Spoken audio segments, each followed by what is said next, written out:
Well, it's something that most of us take for granted, and that is our eyesight.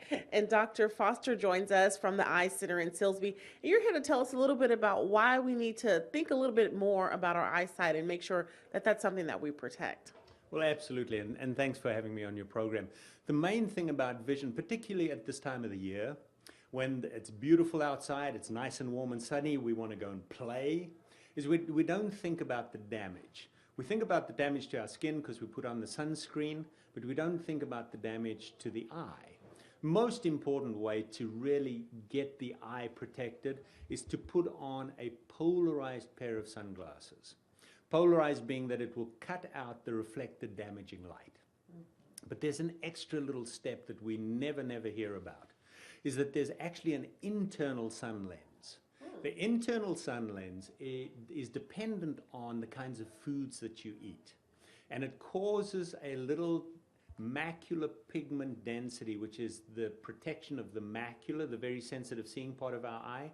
That is the part that gets affected with macular degeneration. We've all heard about macular degeneration, and sunlight damage is a big factor. So if we start protecting the eye early, then later on we won't have as much damage. And it's a very simple step. So for the people out there that are thinking about it, now he's talking about food, what do we eat?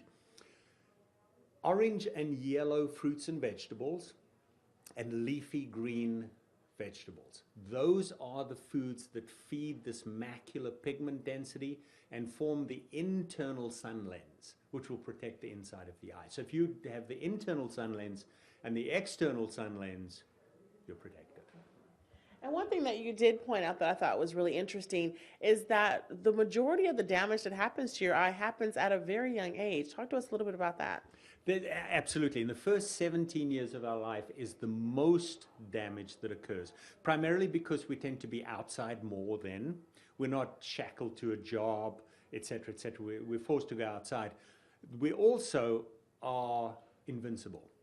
Kids are not light sensitive, and they don't think about protecting themselves much. As a result, every waking moment that kids are outside, they're getting this reflected damaging light, and those are the people that we really should be protecting, because most of the damage later on in our lives is damage on top of the initial damage. So stop that initial damage and we have less damage later on.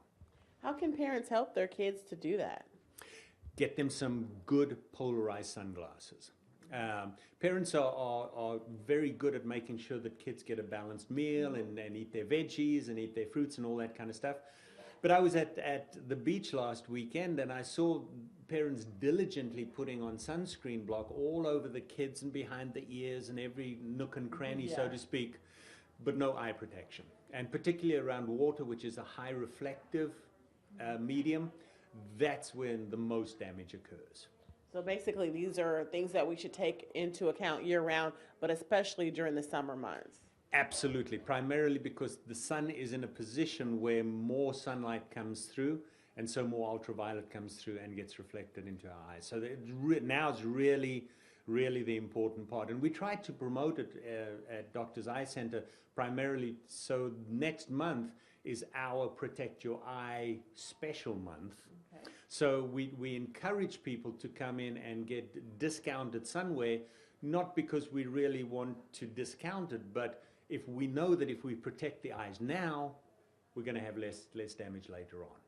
And yeah, that's one thing that I was going to say. Are you encouraging, especially with the kids getting ready for summer, go ahead and bring your kids in now to get their eyes checked? Completely. I mean, if you can't see, you can't perform.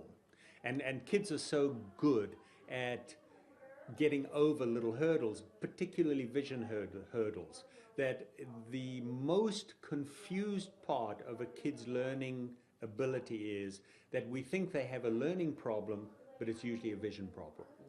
Solve the vision problem and the kid becomes a super learner. Really simple stuff. It sounds like it, and Dr. Foster, sounds like all you have to do is bring your child in, and of course, thank you so much for joining us and sharing your knowledge with us. But of course, bring your child in, get their eyes checked at the Dr. Eye Center in Silsby. We'll be right back after the break.